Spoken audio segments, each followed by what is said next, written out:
adik-adik dan mami papi. Sebelum mengikuti ibadah online ini, yuk kita simak bersama-sama panduan berikut ini.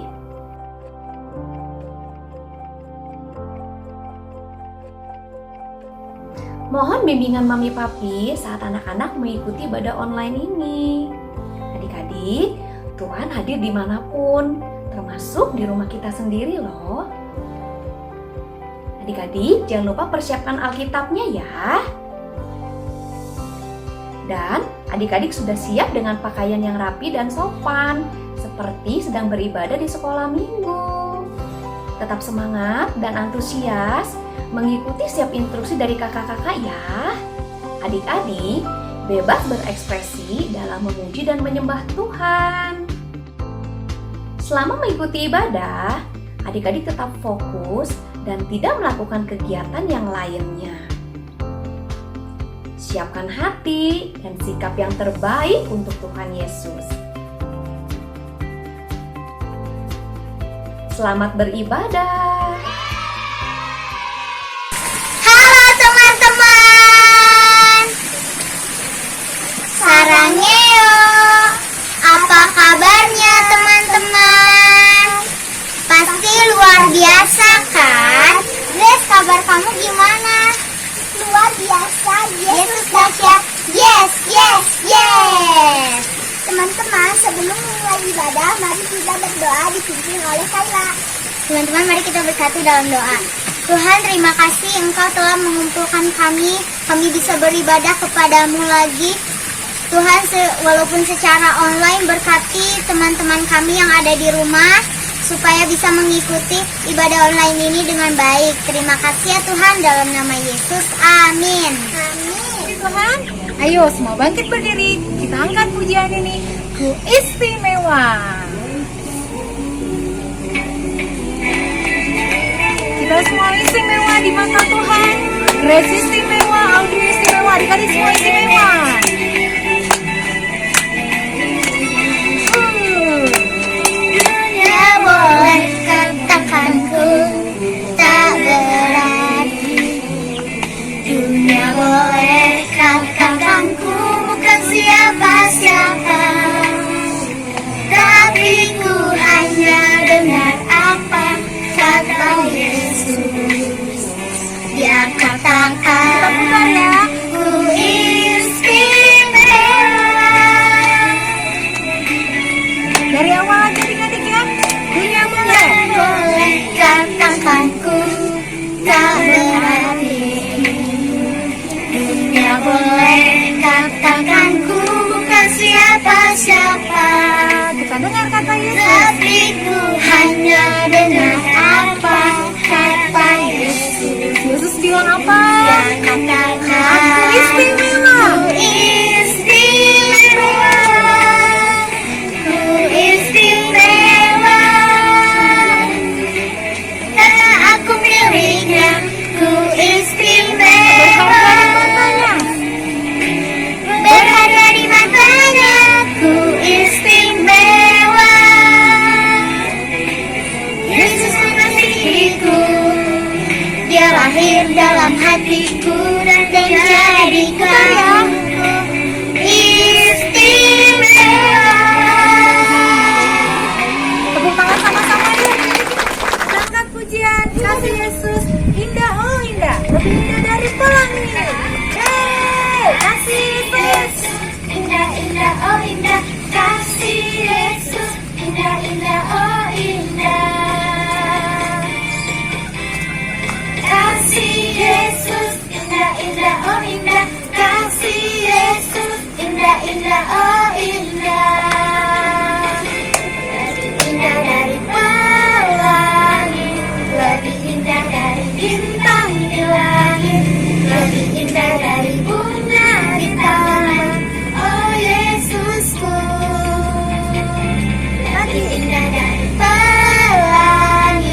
bintang di langit, lebih indah dari bunga di taman.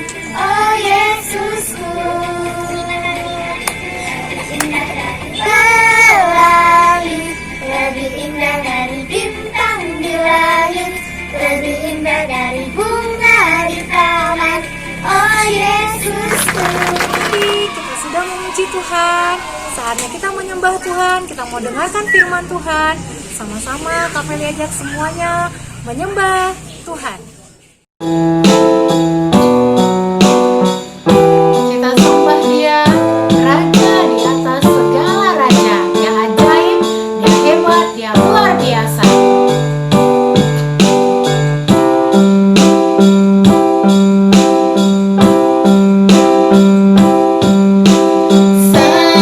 Semusim berlalu, namun Kau selalu pelihara aku.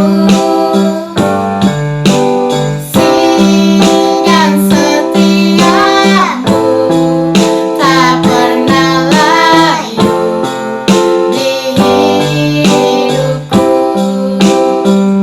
Lebih luas dari samudra, kebaikan-Mu Bapa takkan habis di hidupku. Lebih tinggi dari cakrawala, tak terbatas kasih-Mu. Sungguh ku bersyukur, lebih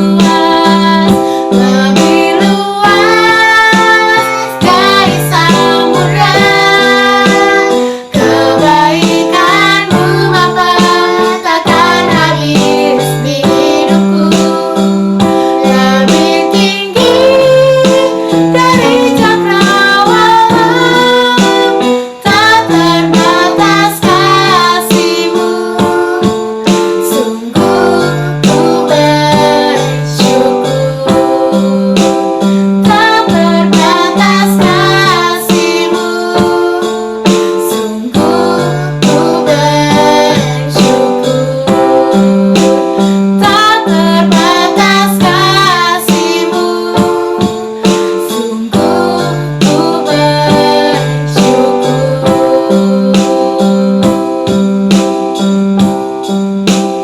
Kami siap mendengarkan firman-Mu Tuhan.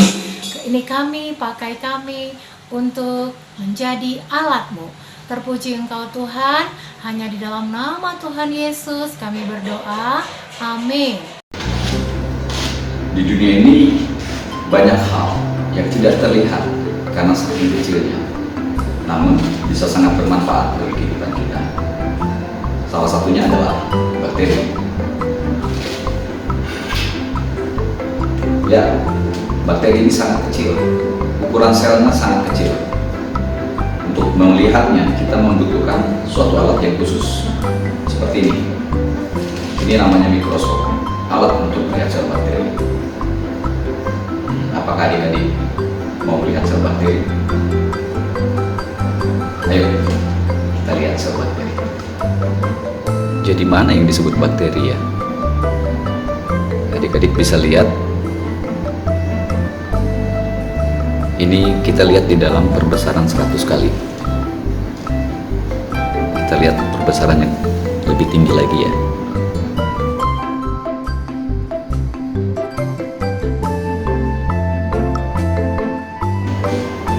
Lalu apa manfaatnya bakteri ini? Tentu adik-adik bertanya seperti itu. Adik-adik, bakteri dapat dipergunakan dalam budidaya perairan seperti budidaya udang. Salah satu contohnya di dalam budidaya udang, bakteri dipergunakan untuk menjaga supaya kualitas air itu tetap baik sehingga udang bisa tumbuh, bisa berkembang, dan bisa kita panen.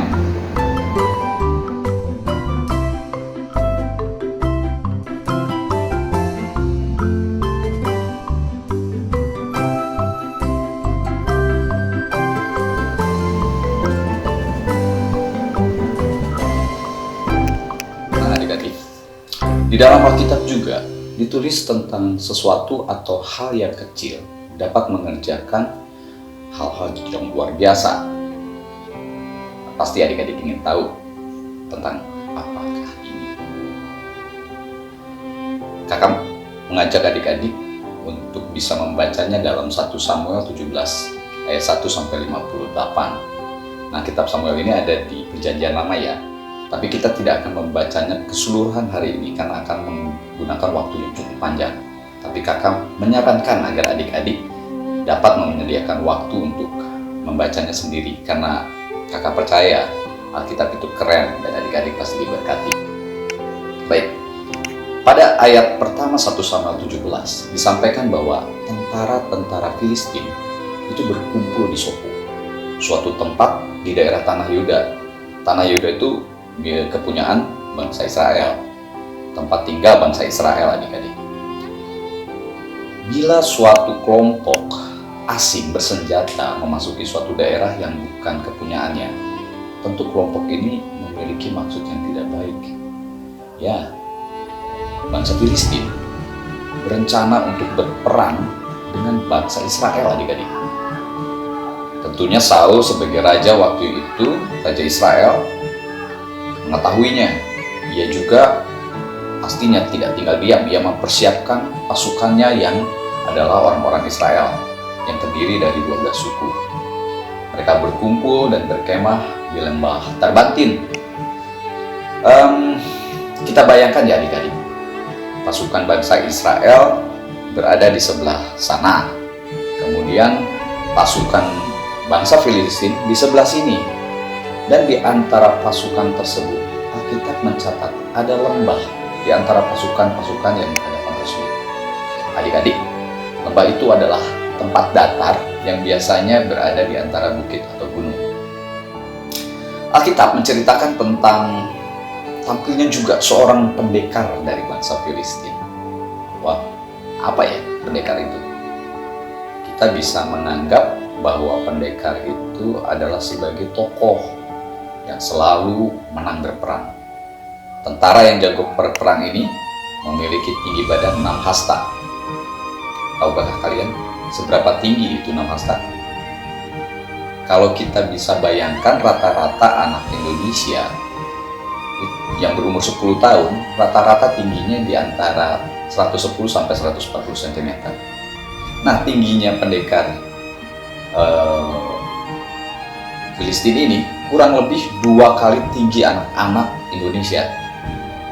Tinggi itu loh adik-adik. Ukuran 1 hasta panjangnya sekitar 45 cm. Jadi 6 hasta 6 kali 45 itu sama dengan 270 cm atau setinggi atap rumah kita adik-adik. Tinggi banget ya. Selain berbadan tinggi, pendekar ini menggunakan peralatan yang lengkap, peralatan bertempur yang lengkap.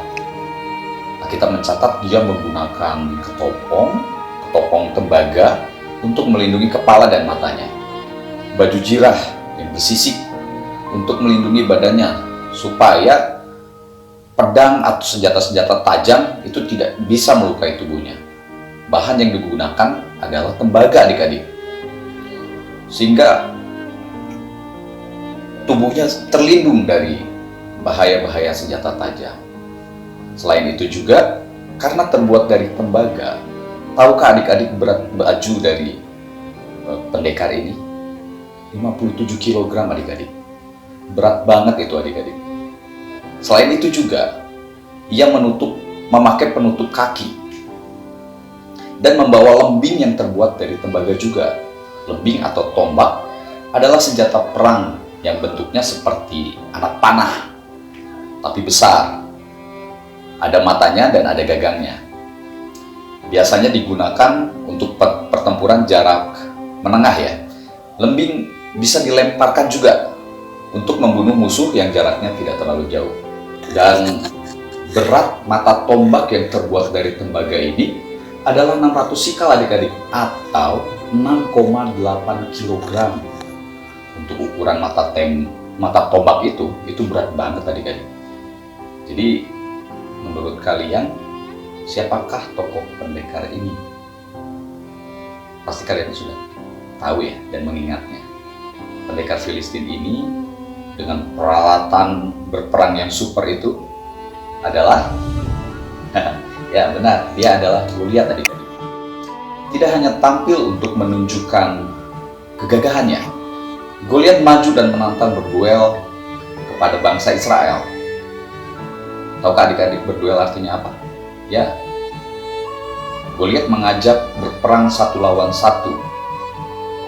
Goliat mengatakan siapa yang kalah pada saat duel nanti, bangsa itu akan menjadi hamba bagi bangsa yang memenangkan duel tersebut. Adik-adik, tahukah kalian apa yang terjadi? Saul dan seluruh tentara Israel cemas dan mengalami ketakutan karena mereka melihat yang menjadi lawannya orang yang badannya besar, kuat, gagah. Dan Goliat melakukan hal ini selama 40 hari lamanya. Dia mengintimidasi bangsa Israel. Oke, kita tinggalkan dulu tentara Israel yang ketakutan adik-adik. Pada saat kejadian itu, adalah juga Daud yang sedang disuruh oleh ayahnya Isai. Daud disuruh ayahnya untuk membawa bertih gandum 1 eva, sekitar 36 liter, 10 buah roti dan 10 buah keju. Isai menyuruhnya untuk diserahkan kepada pemimpin pasukan 1000 yang berada di medan pertempuran, karena Isai ingin juga tahu kabar dari anak-anaknya, yaitu kakak-kakaknya Daud. Ada 3 orang kakak Daud yang mengikuti perang waktu itu. Lalu ketika Daud disuruh Isai, dia bangun pagi-pagi adik-adik. Setiap pagi barisan tentara itu bersiap-siap untuk saling berhadapan. Jadi pagi itu barisan tentara Israel tengah bersiap-siap melawan barisan tentara Filistin. Ketika barisan itu belum maju, berlarilah Daud kepada barisan tentara Israel karena dia ingin tahu di mana sih kabar kakak-kakaknya. Menurut adik-adik, Daud berani nggak? Ya, Daud berani loh. Padahal dia anak kecil, ya masih remaja, tapi dia sudah nggak ragu-ragu lagi. Dia cari kakaknya di tengah barisan yang besar itu tentunya ya. Nah, pada saat berada di barisan orang Israel tersebut, pada saat Daud berada di barisan orang Israel tersebut, Goliat tampil. Ia kembali menyampaikan tantangan untuk berduel dengan salah seorang dari bala tentara Israel. Ketika Goliat menyampaikan tantangannya tersebut adik-adik, Alkitab kembali mencatat bahwa semua tentara Israel yang melihat Goliat orang itu lari ketakutan, lari daripada Goliat.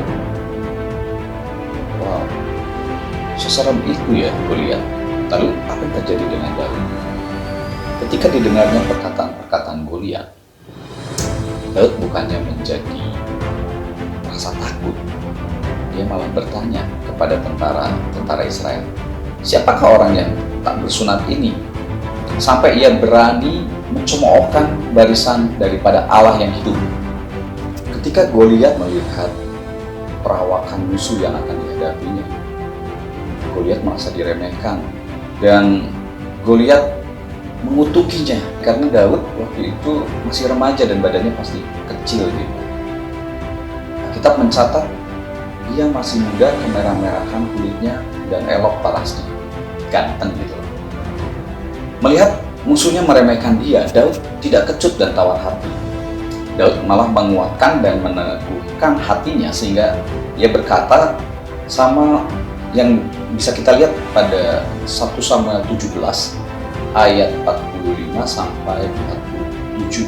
Ayo adik-adik buka ya. 1 Samuel 17 ayat 45 sampai 47. Kita baca sama-sama.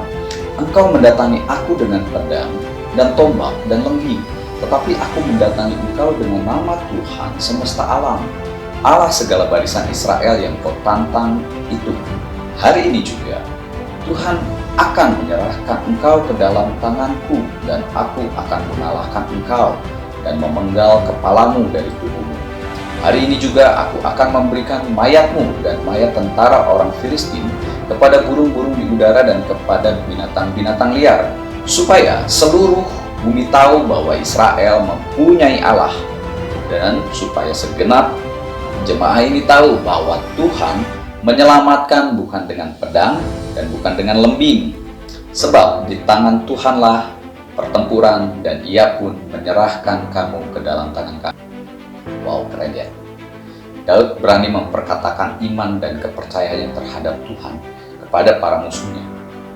Dan adik-adik, Goliat pun akhirnya berhasil dikalahkan dengan menggunakan senjata yang sederhana, ya, yaitu umban dan batu. Kita mencatat bahwa Daud mengumban batu yang dipilihnya dari sungai itu dan berhasil mengenai dahi atau jidatnya Goliat. Kakak percaya hal ini bukan kebetulan, tetapi karena Daud diurapi dan dipimpin Tuhan, sehingga pada kesempatan atau kali yang pertama itu batu yang diumban Daud tidak meleset, langsung kena sasaran. Ajaib ya. Jadi apa yang bisa kita pelajari hari ini adik-adik? Nah, kita bisa mengikuti teladan Daud yang masih remaja. Daud menaruhkan kepercayaannya kepada Tuhan dengan sepenuh hati. Daud tidak kecut dan tawar hati. Dia menguatkan dan meneguhkan kepercayaannya kepada Tuhan. Adik-adik, hal ini sama dengan ayat hafalan yang akan kita ingat, yang terambil dalam Yosua 1 ayat 9. Adik-adik bisa buka Alkitabnya. Yosua 1 ayat 9. Bukankah telah kuperintahkan kepadamu, kuatkan dan teguhkanlah hatimu, janganlah kecut dan tawar hati, sebab Tuhan Allahmu menyertai engkau kemanapun engkau pergi. Sekali lagi kita ulang ya. Yosua 1 ayat 9. Bukankah telah kuperintahkan kepadamu, kuatkan dan teguhkanlah hatimu, janganlah kecut dan tawar hati, sebab Tuhan Allahmu menyertai engkau kemanapun kau pergi. Adik-adik, maukah kamu mempercayai Tuhan Yesus? Ya, Tuhan Yesus telah menyerahkan nyawanya untuk menebus kamu dan saya dari hukuman dosa. Dan adik-adik, tahukah bahwa Tuhan ingin kamu juga melakukan pekerjaan-pekerjaannya untuk menjadi saksinya, untuk menjadi berkat bagi banyak orang. Ya, Tuhan akan memampukan kita ketika kita percaya kepada Dia. Selamat pagi, selamat hari Minggu. Tuhan Yesus memberkati.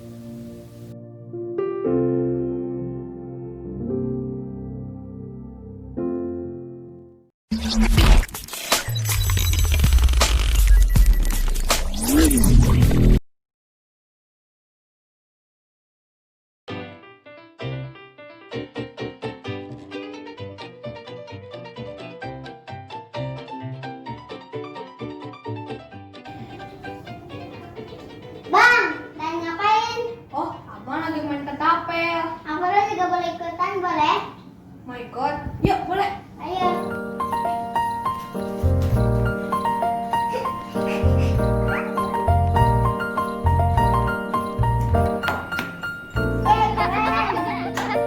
Bang, kalau ketapel jadi ingat-ingat cerita Daud mengalahkan Goliat.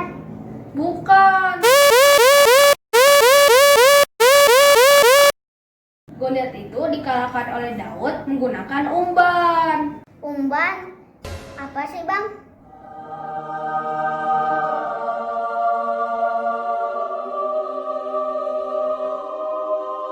Umban adalah alat yang digunakan Daud untuk mengalahkan Goliat. Bentuk umban seperti ini. Yuk, abang tunjukkan. Nah, ini dia bentuk umban. Umban berbeda kan dengan ketapel?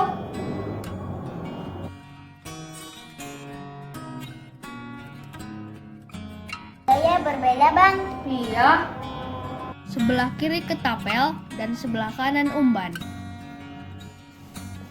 Umban terdiri dari 3 bagian. 1. Tali terbuat dari kayu atau wol pilin.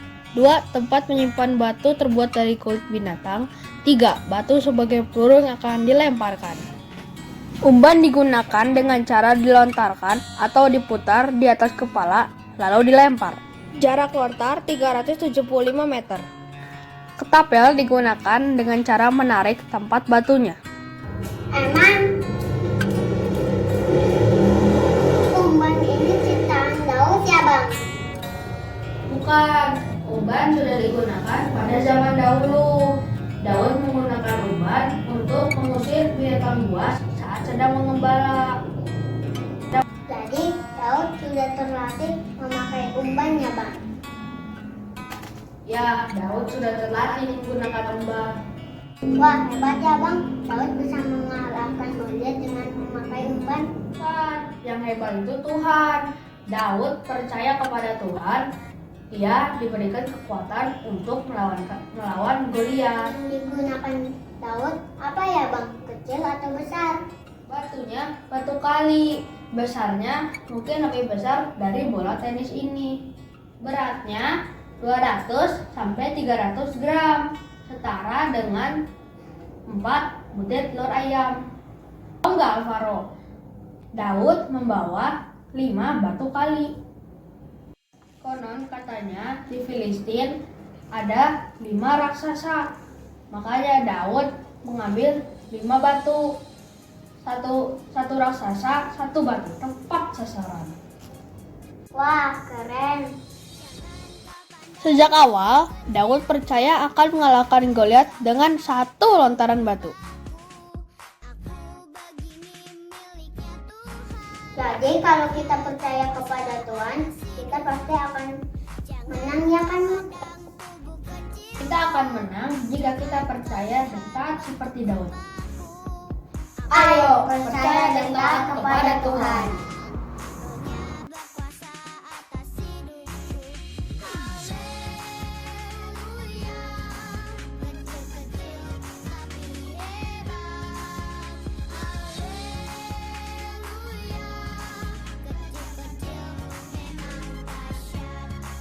Grace, kita dengerin teman-teman kita yang bagi berkat yuk.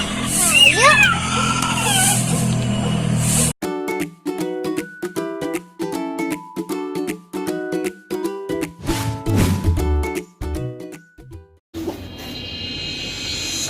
Ayo teman-teman, kita menyanyi dan memuji Tuhan hari ini.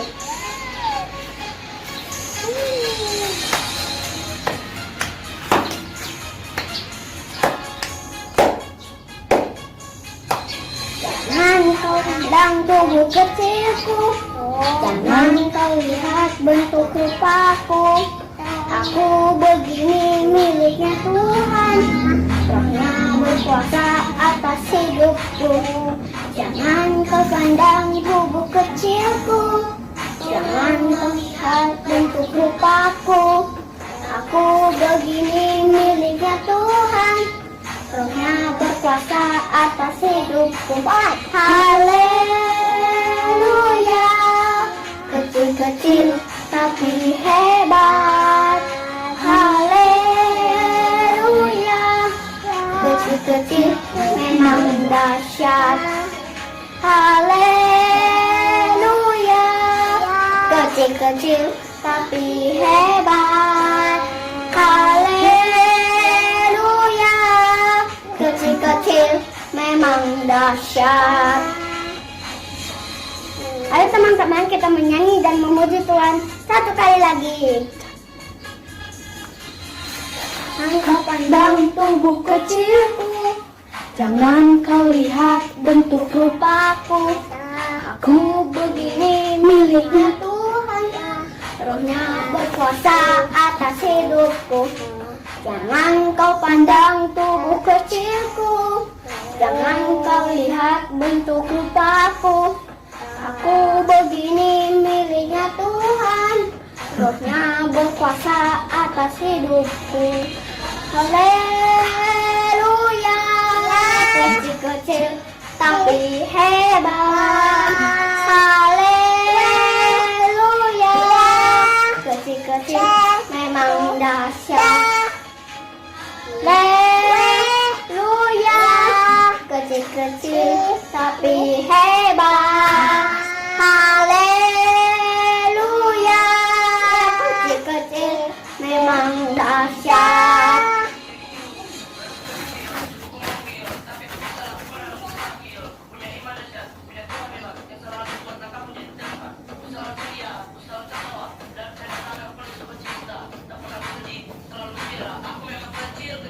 Haleluya, kecil-kecil tapi hebat. Haleluya, kecil-kecil memang dahsyat. Haleluya, kecil-kecil tapi hebat. Haleluya, kecil-kecil memang dahsyat. Haleluya, kecil-kecil tapi dahsyat.